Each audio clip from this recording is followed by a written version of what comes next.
Bueno, continúo con las consideraciones acerca del control de constitucionalidad.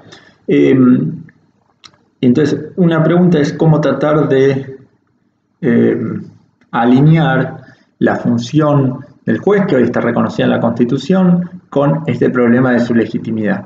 Y una solución que se ha tendido a buscar es plantear una vía dialógica del juez, es decir, romper con la idea de que el juez es, por así decirlo, un intérprete final en todas las cuestiones constitucionales y plantear la idea de que el juez inicia un camino cuando interpreta una norma y que esa interpretación, lejos de considerarse autoridad final, puede a su vez o tiene un rebote en otras instituciones y también en la ciudadanía. Es decir, que no es el juez el único que participa en el proceso de interpretación de la Constitución, sino que es un proceso constructivo colectivo, aun cuando es cierto, el juez sigue teniendo una posición privilegiada para ejercer esta función, dado que tiene el rol autoritativo para declarar la inconstitucional de una norma.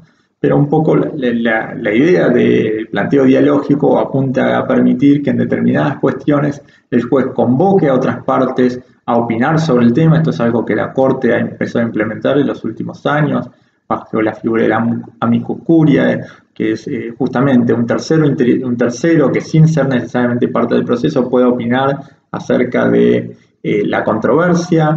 También se ha planteado que existen vías formales e informales en que la ciudadanía muchas veces interviene y participa acerca de su posición sobre la constitucionalidad o inconstitucionalidad de una norma.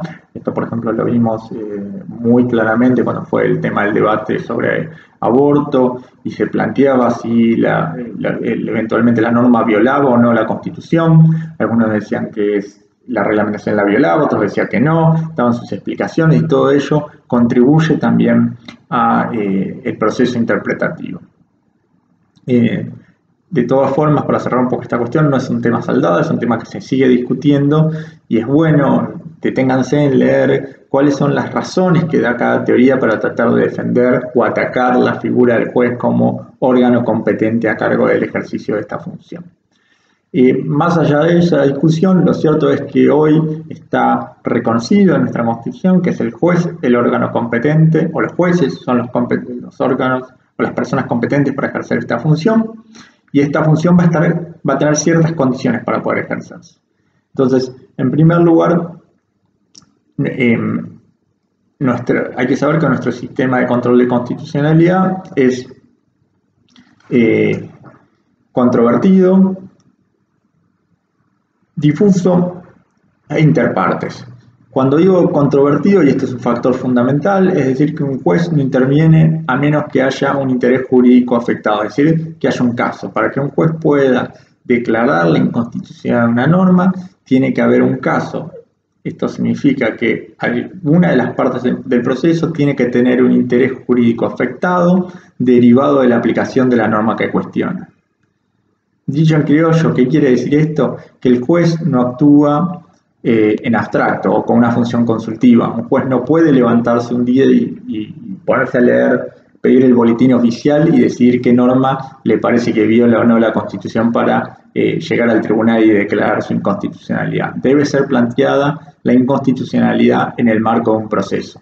De hecho, hasta hace un tiempo se discutía si el juez, en el marco de un proceso en el cual existe un caso que pueda provocar la declaración de inconstitucional de una norma, podía declararla de oficio o dependía que alguna de las partes expresamente se lo solicitara. Hoy se ha aceptado de que pueda hacerlo de oficio, pero siempre en el marco de un proceso.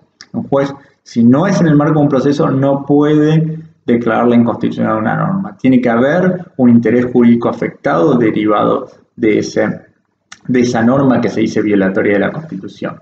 Se han rechazado muchas acciones en las cuales no había ese interés jurídico afectado, no había caso, justamente con este argumento de que el juez no tiene una función consultiva o abstracta.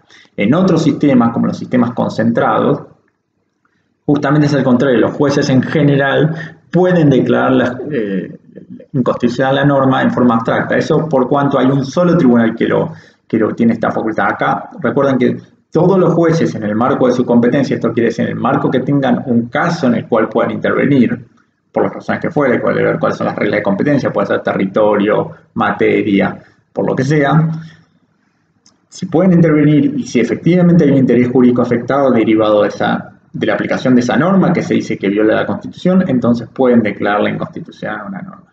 Y el tercer factor que es muy importante tener presente es que los efectos de la declaración de inconstitucionalidad de la norma se aplican solo para las partes del proceso. Esto quiere decir que no tiene un efecto erga omnes, no se aplica la declaración de inconstitucionalidad, es decir, la declaración de invalidez de la norma atacada, no se aplica para todo el mundo. Cada una de las personas que pretenden hacer valer esa declaración de inconstitucionalidad tendrán que solicitarlo por la vía judicial correspondiente. Esto justamente es otro elemento que distingue nuestro sistema de los sistemas que disponen del sistema de control constitucional de carácter concentrado. En general, en esos sistemas que están muy asociados con los sistemas europeos, cuando el Tribunal Constitucional declara inconstitucional una norma, la anula, la quita del sistema, es como que la deroga, por así decirlo. En nuestro sistema no. Incluso si la Corte declara inconstitucional una norma, no la deroga, no la saca del sistema, se aplica para el caso en cuestión. Por supuesto, como dije antes, a medida que uno tiene un tribunal de mayor jerarquía que declara inconstitucional una norma, eso tiene un efecto y un impacto sobre los restantes tribunales. No es lo mismo tener una declaración de inconstitucionalidad, supongamos, sobre la ley de tenencia de estupefacientes de un tribunal inferior que lo dicte la Corte Suprema de Justicia de la Nación. Esa declaración de inconstitucionalidad va a tener un efecto muy importante sobre los restantes tribunales que en principio deberían ajustar sus decisiones a aquellas dictadas por la Corte Suprema. Esto en muchos casos no es tan así y esto plantea otras discusiones que no vamos a trabajar acá, pero es la discusión de, bueno, qué nivel de deferencia, qué nivel de aceptación y de seguimiento tienen que tener los fallos dictados por los tribunales superiores, sobre todo por la Corte Suprema.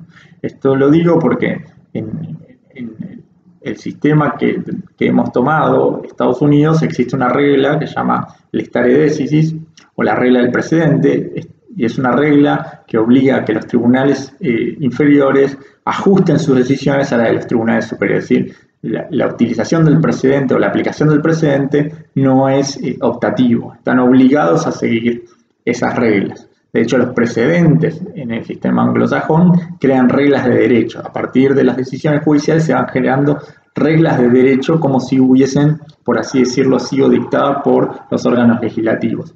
No porque haya una ley que lo obligue, sino porque la práctica genera que esos precedentes se van siguiendo y se empiezan a generar reglas reglas que se extraen de esas decisiones judiciales. En nuestro país, la utilización de la regla del precedente no es tan clara. Y eso genera muchos problemas en muchos casos. Pero tampoco se preocupen demasiado por eso, sino simplemente por tener en cuenta cuáles son las características generales del control de constitucionalidad. Como ya vimos, el control de convencionalidad es una institución similar, pero creado a nivel regional por la Corte Interamericana de Derechos Humanos, los casos Almonacía Arellano y Congreso Cesados de Perú, que justamente plantean que la existencia de un control sobre los tratados internacionales por parte de todos los jueces del sistema interamericano y además imponen una regla de derecho, esta regla de precedentes, sobre los fallos de la Corte Interamericana. Tengan presente que el control de convencionalidad fue progresivamente receptado por la Corte Suprema de Justicia de la Nación. Inicialmente fue incorporado en los fallos Maceo y Videla, Maceo y Videla, y después en otros pronunciamientos donde definitivamente adhirió a la aceptación del control de convencionalidad. Entonces, en términos prácticos, lo que significa es que adhirió a la idea de tomar a los precedentes de la Corte Interamericana como precedentes autoritativos, porque el valor o el control constitucional de los tratados ya lo ejercía nuestros tribunales, por el hecho de que los tratados de derechos humanos en nuestros sistemas tienen jerarquía constitucional. Entonces, en principio, ninguna norma puede violar los tratados de derechos humanos, porque recuerden que en nuestra escala normativa están los tratados de derechos humanos con jerarquía constitucional, los tratados comunes en un escalón inferior y recién después vienen las leyes, con lo cual las leyes están obligadas a adecuarse tanto a los tratados comunes como a los tratados de derechos humanos. Bueno, hasta acá fue la clase correspondiente a control de constitucionalidad, y en la próxima clase voy a dar algunos lineamientos acerca de interpretación constitucional.